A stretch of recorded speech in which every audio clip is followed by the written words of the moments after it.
forest, field, or mountainside. Pack up your tent and ride. What you say we get away from these city lights? Pack up your tent and ride. Hi, I'm Fraser Douglas, and I've been an avid tent camper now for almost 55 years.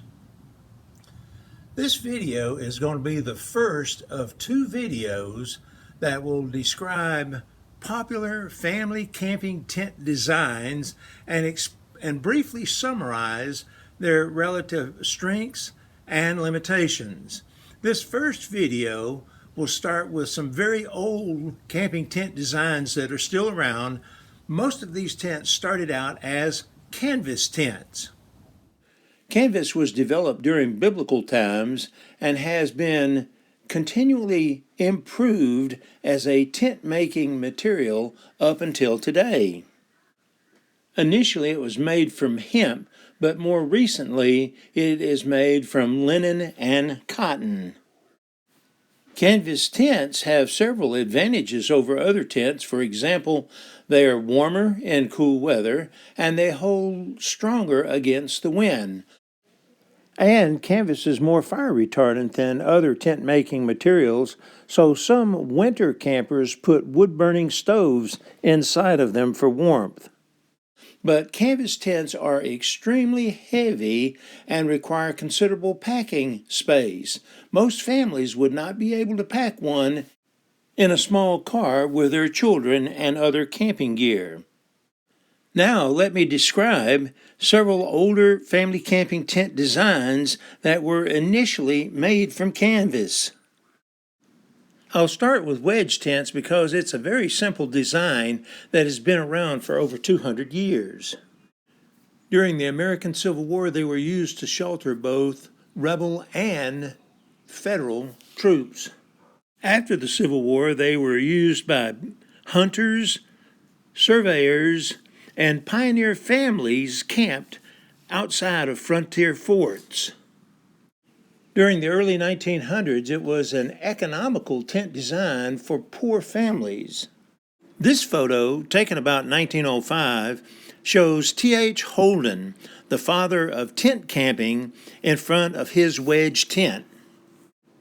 The U.S. Army used the wedge tent design to make their pup tent. And the Eureka Timberline served as the official Boy Scout tent for over 30 years. Structurally, the wedge tent is a rectangular piece of fabric that is supported by a long, rigid center ridge pole.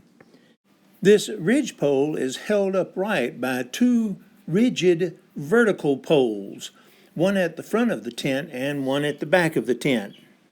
Each end of the fabric is pulled out away from the center line and staked to the ground. Early versions of this tent did not have a floor, windows, or mosquito netting. The primary advantage of this tent is that it is a simple design that is cheap and easy to make.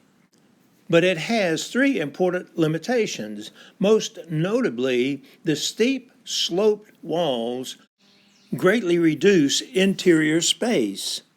In addition, the rigid wood, steel, or aluminum poles and the durable fabrics makes it a heavy tent that requires considerable packing space, and the non-freestanding design may collapse if the stakes pull out of sandy or muddy ground. Wall tents emerged during the mid-1800s and were used for several years to house senior enlisted men and officers in the Army. Structurally, it was a wedge tent that used extra side poles to make high vertical walls and a less steeply sloped roof. But the roof was still supported by a long, rigid ridgepole, and the sides still had to be staked to the ground in order for the tent to stand upright. The primary advantage of a wall tent compared with a wedge tent is that it provides much more interior room, and the vertical walls can accommodate sleeping cots better than any other tent design. But basic wall tents typically do not have many of the amenities that can be found in other types of tents. For example, this Army surplus wall tent was my first store-bought tent. I bought it back in 1967. Notice that it does not have windows, a floor, or mosquito netting. Today, very few families still use wall tents. But serious hunters, fishermen, and outdoorsmen set them up to make long-term, semi-permanent camps. Cabin tents began to emerge around 1910. Structurally, they were just wall tents with windows, sewn-in floors, and sometimes mosquito netting. But they still had the long, rigid ridgepole and were non-freestanding. Large cabin tents were used as both sleeping tents and kitchen tents. This was our family's cabin tent from about 1975 to 1990. About 1990, nylon cabin tents emerged as a very popular family camping tent design, and you could see many of them in most campgrounds. This was my nylon cabin tent. Like wall tents, cabin tents provided considerable interior space and thus accommodated sleeping cots better than other tent designs. But cabin tents have the same limitations as wall tents. Canvas cabin tents are extremely heavy and require considerable packing space. Nylon and polyester cabin tents do not weigh quite as much, but they still require considerable packing space. And all of them are hard to set up and less stable in wind and soft ground.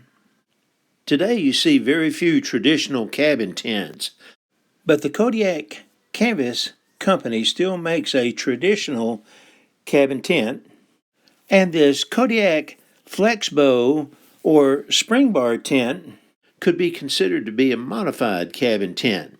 It has the long center ridgepole, heavy canvas body, and a non-freestanding design. Unfortunately, the meaning of the term cabin tent was confused in 2010 when the Coleman Company introduced this instant umbrella tent and called it a cabin tent. Since then, Ozark Trail and several other companies have developed similar looking tents and also call them cabin tents. Bell tents are simple tents that have been used to house military troops for several hundred years. A large piece of canvas is spread out and its edges are staked down to the ground. Then a heavy wooden pole is used to push the center of the canvas up to a peak. Typically, a squad of 8 to 10 men would sleep in a bell tent with their feet near the center pole and their heads near the outside edge. About 1850, a second-generation bell tent was developed by Henry Sibley.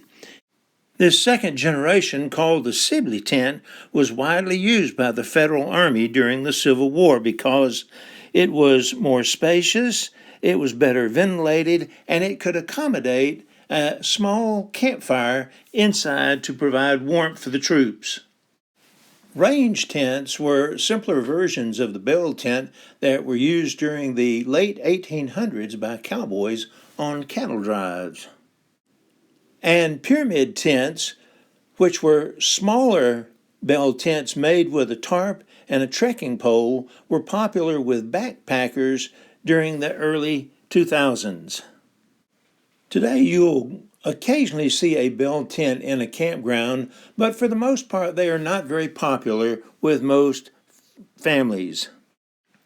One possible exception is this polyester bell tent recently developed by Ozark Trail. Umbrella tents emerged around 1920 as a variation of a bell tent. Initially, it was a non-freestanding tent that had a center pole with arms that pushed the roof out like the spokes of an umbrella. But that center pole made it difficult to set up a comfortable bedroom. So a second-generation umbrella tent soon emerged. This second generation had 4 long steel corner poles that were bent about 5 feet above the ground to converge at a center peak. This second generation umbrella tent looked exactly like the first generation, but it now was a semi-freestanding tent with an unobstructed floor. And it became the most popular family camping tent for almost 100 years. This Eureka headquarters that I bought around 2008 was one of the last tents that was actually called an umbrella tent.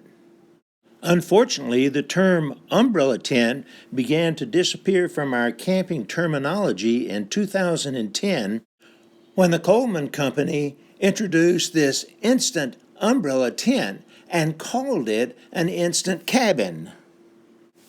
But I contend that many popular tents used by families today are actually 3rd and 4th generation umbrella tents. For example, I contend that many instant tents that are popular today are actually 3rd generation umbrella tents. They have 4 rigid corner poles that bend about 5 feet above the ground and converge at a center peak. And I contend that the Eureka Copper Canyon and similar tents with flexible fiberglass roof support poles that bend gently from one roof corner to its opposite are also 4th generation umbrella tents. This is the old Copper Canyon, and this is our new Copper Canyon LX8. The primary strength of umbrella tents is their near vertical walls provide almost as much interior space as wall and cabin tents, but their 4 corner support poles make them much more stable than simple wall and cabin tents. But umbrella tents are heavy because of their heavy-duty poles, and they require more packing space that may not be available to large families that travel in small cars. Baker tents were used by old Canadian and northern wilderness fur traders and canoe voyagers, but as far as I can tell, they have never been popular with American camping families. They were a canvas tent that had a long sidewall that could be raised to make an awning or drop to enclose the tent. On cool nights, a campfire was built just beyond the awning with a back wall that would reflect the heat inside the tent. Sometime during the early 1900s, a smaller version of the Baker tent called a wheel-in tent was also developed. Now that concludes this first video on family camping tents, but I hope that you'll watch my second video, which should be coming in a few weeks. It will describe some of the newer tent designs that were primarily made from nylon and polyester. Thanks for watching. For more information about family camping tents, please visit my website, moderntentcamping.com. A link is provided in the discussion below. And also check out my Facebook page and YouTube channel. Take more trips, travel further, visit more attractions, and spend less money. Go tent camping. You know you gotta pack up your tent and ride. Pack up your tent and ride. Good grub cooking on a fire tonight. Pack up your tent and ride.